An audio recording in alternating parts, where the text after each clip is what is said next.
Welcome to Bridge the Atlantic. We're your hosts, singer-songwriter and filmmaker Marcio Novelli. And music web designer Ross Barber. We're pleased to welcome music publicist and blogger Angela Mastrogiacomo to the show.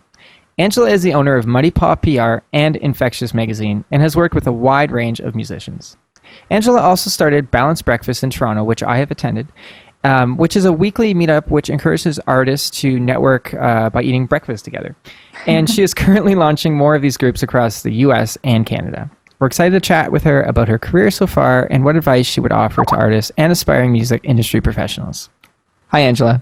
Hi, thank you for having me. Thank you for putting up with me trying to say that intro. That was my third attempt. My first attempt. It was totally my first attempt, actually. Totally, you're a seasoned pro, Marcio. It's because you wrote it, Ross. If I wrote it, I probably would have nailed it. Okay, so let's get awkward. Tell us 3 things about yourself that everyone should know. Okay, let's see. I really love chocolate. I'm super passionate, and my dog is definitely my best friend, and I'm completely okay with that. I think I can agree with I can relate to the first 2. I don't have a dog, but I'll trade in your dog for in place of one of your kids. One of my kids. Just one. Well, both of them. Okay, let's just leave it at that. Okay, so what do you say? You love chocolate? I'm with you. You're very passionate. I'm with you. And one of my sons is my best friend. Let's leave it at that. Well, River can't speak yet, so it would make sense that at the moment Skylar. No, I think it's just better that if in 20 years they look back and find these old weird podcast interviews that Dad used to do, and they're like best friends and they're listening to this, and then that just destroys them because it's for the rest of their life. And I'm dead, and I guess in 20 years I don't know why I died some sort of really. No, it's a really beautiful way that I went, or I just disappeared or something like that. And they're sitting there, and for the rest of their lives, they're going to try to determine which one I was referring to. This is the kind of mild child torment that I like to put my kids through. Just the mild stuff. The stuff that lasts for 20, 30 years, That's the and mild Uncle bit. Ross is going to have to pick up the pieces. Yeah. That's what it's going to be like. Yeah. Okay. Yeah. So, Angela, you started Infectious magazine as a music blog and then branched out into PR. What made you decide to go down the PR route? Well, I knew that I wanted to work in the music industry at that point, and I knew that I wanted to be self-employed. And I had been on the receiving end of press releases for so long that it kind of finally sparked in me that I could make a living doing what I loved, promoting artists, and kind of doing it differently than I felt it was being done. And so I took what I did and didn't like from all those years of receiving press releases, and I applied those practices to my own company. But yeah, it was really just kind of because I wanted to keep helping artists, but I also wanted to feed myself, and that was a good path to be able to do that. I love that. Yeah. So it comes from a very... I was just going to say, it seems to come from a very honest, passionate place. Yeah. It's not, some people get into careers for all different reasons. You know what I mean? And sometimes the idea that the drive for money is right up there, or the drive for fame, or the drive for power, and control. It doesn't seem like that's the angle you take. No, I mean, this is not an industry to make money in, for sure. So that one's off the table. I'm happy just to be able to support myself. Unless you have one of 2 jobs in the music industry. There's a couple jobs where you can make money, but that's just not it. Well, and even that is quite a path to even get to that point. But. Mm-hmm. I was going to say, because you mentioned one of the reasons that you started Paw PR is because you've been on the receiving end of press releases and you saw a lot of things you didn't like. Mm-hmm. We have been getting quite a few press releases. I say press releases in the loosest possible way. I'm going to say a few of the mistakes I think people make, but I'd love to hear some examples maybe that you've received. Obviously, naming no names. I'm going to jump in here. I'm just going to say, when we receive an email that says, "Dear Sir or Madam," or "To whom it may concern," we'd love to be on your TV show. Or we'd love to be featured in your magazine. Yeah, that's what we got. We'd love to be featured in your magazine. So yeah, from then on, that's going to be a great relationship. That's rough. Yeah, what are some of the terrible ones you've had? I don't think I've had any that are that bad, thankfully. They tend to know that it's a blog. But well, you're one step ahead of us there. But the thing is, for me, I think I've become more jaded over the years, and which I guess we it all? happens. Yeah, you get older and you're like, Cynical. yeah. Everything sucks.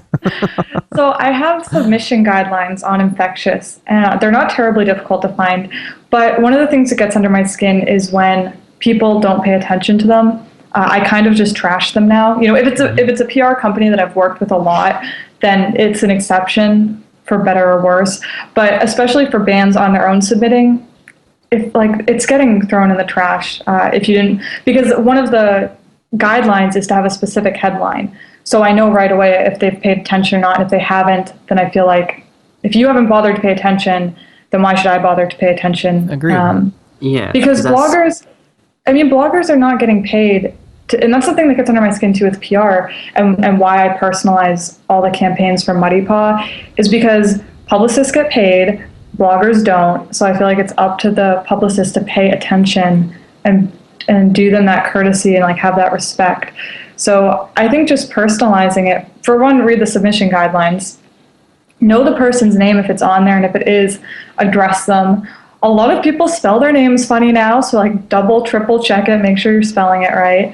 And then bands hate to compare themselves to other bands, but it really is crucial. If you just say, oh, we're a rock band, I'm like, well, that does nothing. But if you give me some, yeah. So, but if you say like, oh, we sound like, you know, this band or this band, and you give me something to work off, then I can go, okay, I either know pretty quickly if myself or my writers are going to like that kind of music, and I can get it to the appropriate party. Well, let's talk about Balanced Breakfast a little bit, because I've attended several of them. Not recently, since I've had my second little one. He's only 3 months, so I haven't gone since then, which thank you for understanding.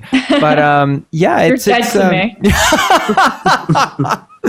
But, you know, tell us about the adventure you're going on launching these across the US and Canada, and tell us a little bit about how it started and how you've gotten involved. When I was in San Francisco, I was really desperate to find friends, like, because, you know, you're a transplant, I work from home. So I was really interested in finding something to get me out of the house. And I had emailed this blog to try and just get a feature on there in general about Muddy Paw. And he said, hey, I run this weekly music industry meetup. And so that's how I got involved. And I absolutely fell in love with it. It's, you know, I don't particularly care for San Francisco, but their music scene is unbeatable as far as the community feel. And so when I left to move back home to Boston, I talked to the guy that runs it, Stefan, and I'd said, you know, can I start this in Boston? And he was like, yeah, that's awesome. And the same thing when I moved to Toronto. And so after that, I feel like, I don't want to give myself too much credit here, because I don't know what their plans were, but I feel like it opened the door for allowing it to expand past San Francisco and East Bay, which were the only two at that time. And so since then, now it's in, I think, 7 different cities. A bunch are in California. There's one that just started in Denver. I'm starting one in Nashville. So they've really opened up. And I decided recently to kind of travel the country and bits of Canada and, you know, start Balanced Breakfast and kind of assess the different music communities. And it's always really interesting to see how they are, you know, how different cities respond to that stuff. So that's kind of the big adventure I'm on. And I think Balanced Breakfast is, I mean, I love it. Like, I think it's I still have connections and make connections and get actual work and everything through San Francisco Balanced Breakfast. And I haven't been there for like 9 or 10 months. Oh, so wow. Yeah, it's been a really great way to, it's good for career growth, and it's also good for, you know, personal growth and friendship. So if there is a Balanced Breakfast in your city, I highly recommend checking it out. Definitely.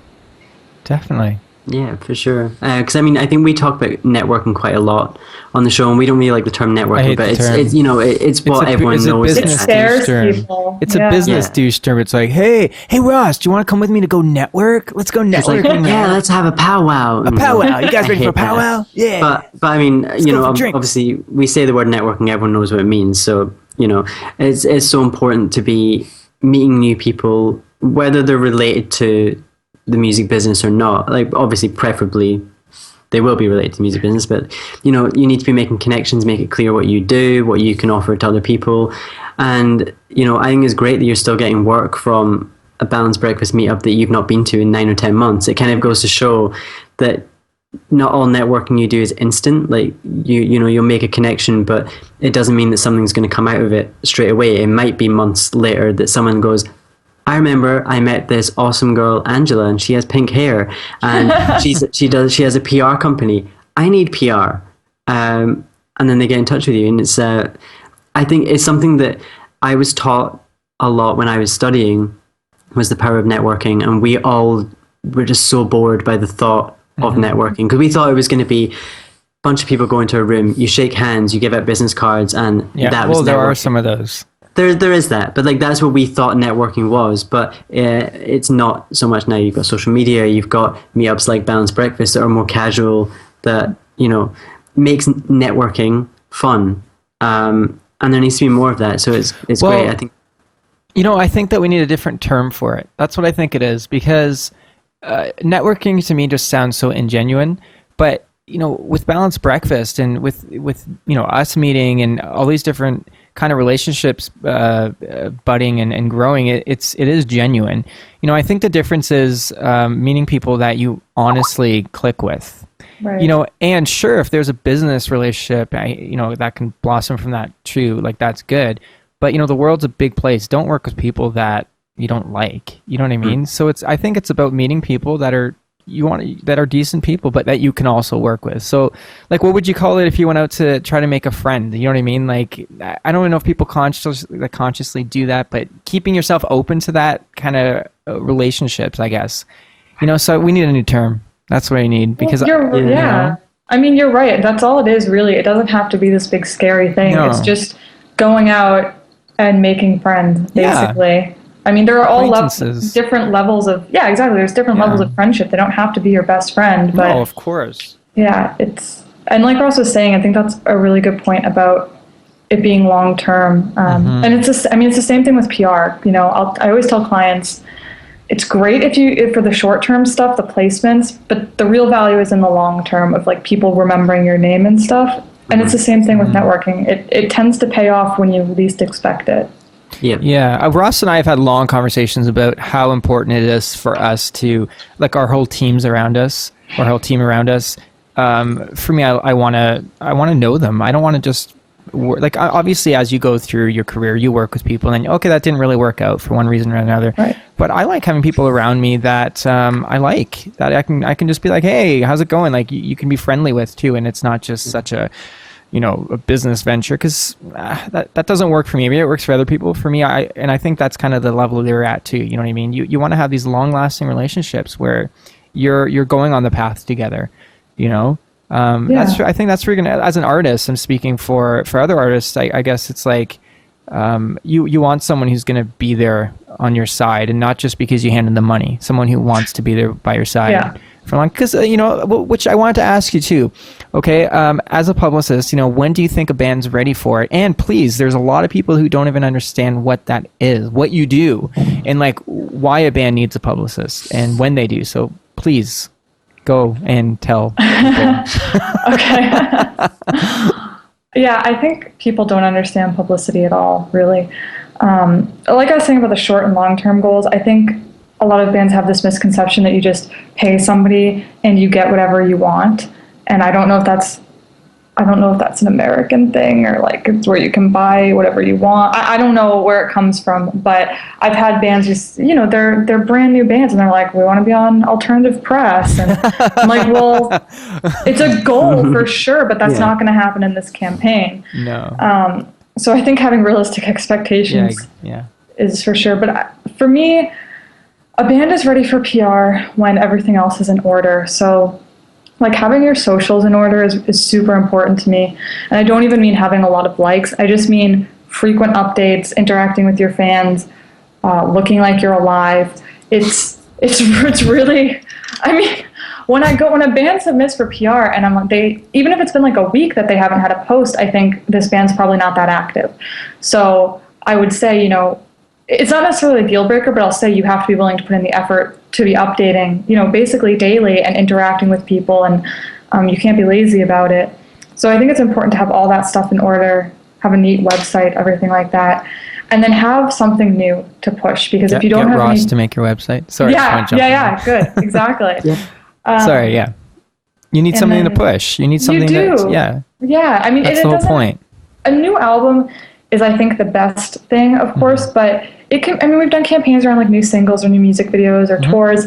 That's fine as long as there is something. And then bands also, they have this misconception. I've had a couple bands sometimes email me, and I say, well, your album's been out for about a year now. And they say, yeah, but no one's really heard it, so we could just like pull it, and then nobody would know. I'm like, no, it's still been out. Like, that's not new. Just because you take it offline, you know, people are going to know. So, yeah, and then the biggest advice I have is just kind of making sure you click with your publicist. And it's okay if you don't. Absolutely. Hey, there's the first dog bark. We talked about this. She warned us about before the interview. I did. I don't think your dog agrees with you, or unless your dog is saying, that's right, you got to click.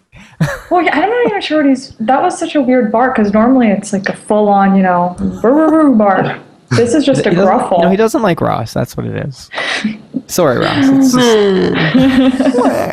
But I like him. Yeah, you have to click with your publicist. I think you know, I mean, I'm sure, you know what? I'm sure there's a lot of artists out there that are working with, and vice versa, that are working with people that they don't click with, but maybe they're in a position where like things are just being done. I'm talking maybe on the major level, you know, major label level, things are just being kind of done for them.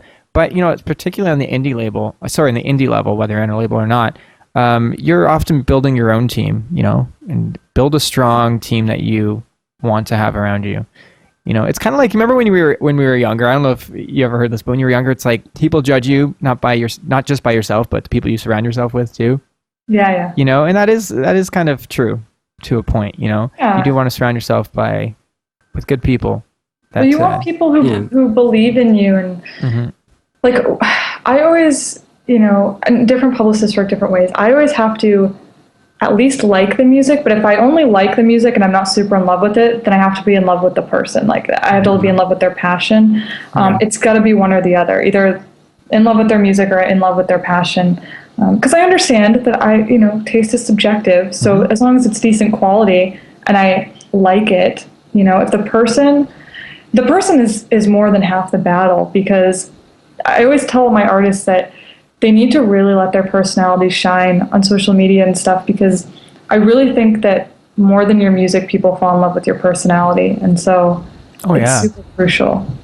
Yeah, we're in the age right now where it's about, I think it can be the most genuine time of the music industry right now, because it's about being yourself and just letting that shine and amplifying that in social media. You know, it's not about being someone phony or fake, or, you know, it's just be yourself, amplify it, share it with people.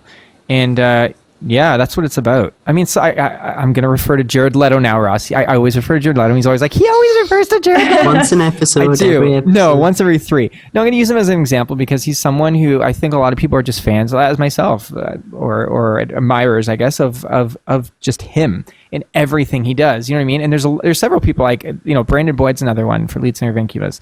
You know, he's an artist, he's a singer, he's a songwriter. And you become a fan of that person because they, not just because of their art, which is one of the most important, but also just like you said, because they've put themselves out there, and you start to like them. You start to like what they believe in, what they share. You know, they're kind of, so it's really important to just put yourself out there. Yeah, because I find sometimes if I like someone's music but don't love it, I get to know the person on social media, and then I maybe go back and listen to the music deeper. I listen to it in a different way than I did before, and I'm like, because I feel like I know them, I feel like I've got more of a connection to the music now, and it starts to move up from like to love, and then I also want to buy their merch and I want to go to their shows. I want to make love to them. Yeah, it's okay. Marcio, don't reveal our secret emails. But no, it's happened to me so many times with artists that I've liked, but then when we've actually got into a conversation or I've seen the kind of stuff they post, I'm like, yeah, I totally agree with that. We're on the same wavelength. And then it just elevates things. And I don't think people understand like how much like showing their personality, as long as they've got a good personality. Yeah, not if you're a racist, bigot, homophobe, then go away. No, for everyone, right? No. Yeah. But yeah, exactly. So let your best self shine through. And also, I think being a little vulnerable is okay too. You know. Oh, that's the best. Yeah. That attracts me to a person. You know, when someone's vulnerable and they don't have this wall up and they can just be themselves. You know, and flaws and all, because that's what's beautiful about people. Yeah. There's this artist. She goes. Her name's Charlotte Erickson, but she goes by the Glass Child. She was our third guest. She's so like she's that's who she is, right? She just puts everything out there, and it works wonderfully for her. Like she has done really well for herself as an independent artist. Yeah. And she's just super genuine. Yeah. Yeah. Are you ready for 20 questions, Angela? Okay. Don't be scared. I don't think I've put any. Terrified. Okay, I'm going to start this one. Yeah, maybe you should do that. Coffee or tea? Coffee. Meat or veggies? Veggies. Ooh. CD or vinyl? CD. Twitter or Facebook? Facebook. The Smiths or The Cure? The Cure. Yoga or yogurt? Yogurt. As a side note, if anyone knows of yoga that doesn't make me feel like I'm joining a cult, I would love to try it, but I can't. I get so yoga. bored. Awesome. I get so bored with it, Really? and the yeah. But I'd love to do it. I just want to not feel brainwashed while I'm doing it. How do you feel brainwashed? It's just the way they're too calm, and it makes me uneasy. I just don't like it. That's hilarious. Oh my god. Breaking Bad or Orange is the New Black? That's kind of a cruel question. Oh man, I don't know. I guess I really liked Orange is the New Black first season, but I guess for the rest, Breaking Bad. Have you seen the third season though? I did. I wasn't. It was a little loose. Ross, It was. Yeah, we really liked it. Yeah. It was better than the second one, I thought, but it was a little bit. There was a little bit that was too far-fetched for me. Yeah. In that one. Have you seen the show Wentworth? No. Check it out. It is amazing. It's along the exact same lines, but a bit more dramatic, and it's based in Australia. It is an Australian show. I mean, the accent alone will make it more interesting. Oh, yes. So. Yes. Toronto or Boston? Toronto. Indie or major? Indie. Lost or Orphan Black? Oh, why? Because they're both fantastic shows. Oh, God. Because I've been Facebook stalking you, and I know all the things you like, and I'm making you choose between them. Which are apparently all the same things I like, which is creepy. Yeah. So, like, get out of my head. Yeah. I've got to catch up on Orphan Black, so I'm going to say Lost.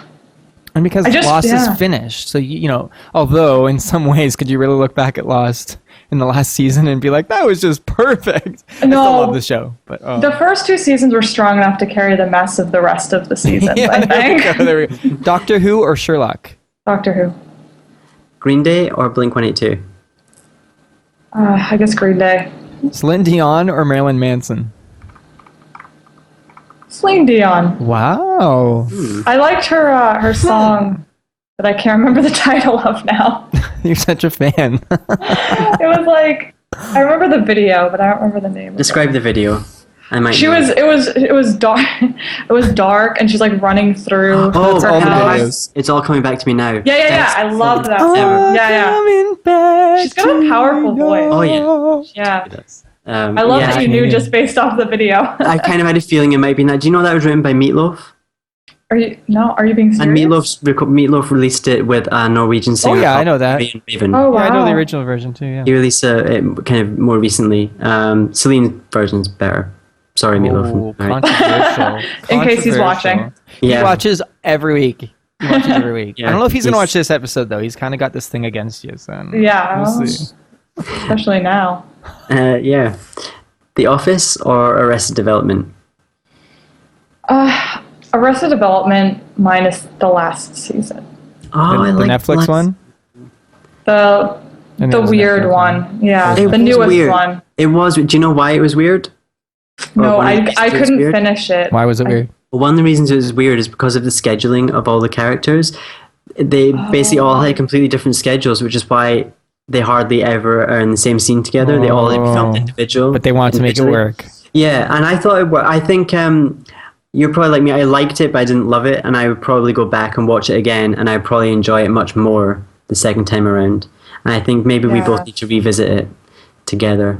So Separate. I like I like that I know that because it's a lot better than just like what happened here, you know? Where does this go at least wrong? there's a reason for it. Yeah. Yeah. Michael Jackson or Michael Bolton with his power grab? No, I don't really care for either, but I guess Michael Jackson. Really? You're the first guest on the show Really? that has ever Sorry. not been a Michael Jackson fan. Most people are pretty, passionate either way. Well, even if they pick Bolton, they're always like, which has been like 3 times, they're always like, but MJ, Yeah. I mean, I I'm respect shocked. him. I respect what he did, but I just don't really care about his music that much. I feel that way about a lot of like the Beatles, Bob Dylan. Don't care. Right. Yeah. Right. Really No, I got you. I can I'm relate kind of to with that. you. Yeah. A lot of okay, like yeah. the greats, and people are like, they're the best ever. I'm like, Yeah, lots of respect, but just don't care. Just don't really want to listen to them. yeah. Yeah. Yeah. Twerk or work? Work. Ricky With a Gervais. W. Oh, I What? don't understand. No, I was saying work, but then I was like, that still kind of sounds like twerk, so I wanted to be clear that it was work with a W. Oh, but twerk has a W too. Oh, yeah, I guess it does. Ricky Gervais or Ricky Martin? I guess Martin. Yeah. There you go. Whale or kale? Well, Bette Midler or the Riddler? I don't know. I don't know enough about. I don't care about either of them. I guess Or they're the Riddler. Fiddler. I don't know. We can do the Fiddler. I like the idea of a fiddler. Okay, we'll go with Fiddler then. And the final question, which is the most important question you're going to be asked in your whole life today. Ross or Marcio? I knew that was going to be it. That's an unfair question. Uh-huh. We're aware. But I guess if I had to pick, I would have to say Ross only because he introduced me. And it was the line. It was the chain. I would have never met you without Ross. Oh, so you're only picking Ross because without Ross you would have known me. So, That so technically seems like it's the kind of only more like fair me. thing. I Seems mean, like I more don't me. care. I'll go with I that. still win. So Ross always gets picked. Is that true? no. We should probably give a tally. We have to go through all our episodes because I'm pretty sure it's like 70-30. Oh. It's okay. I'll just. I mean, they still love you. No, some that's of them. fine. That's fine. You can do the rest of the interview now. I will say I like your room better because I really like the bright red. Yes, That's it's awesome, nice. isn't it?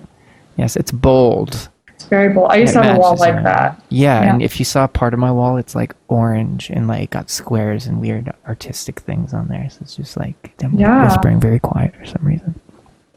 Okay, so what have you been listening to lately, Angela? I'm not super adventurous, so I tend to get stuck on the same 3 artists and just listen to them for a really long time. So I've been listening to a lot of Frank Turner and Andrew McMahon a lot. Oh yeah, were you a fan of Jack's Mannequin?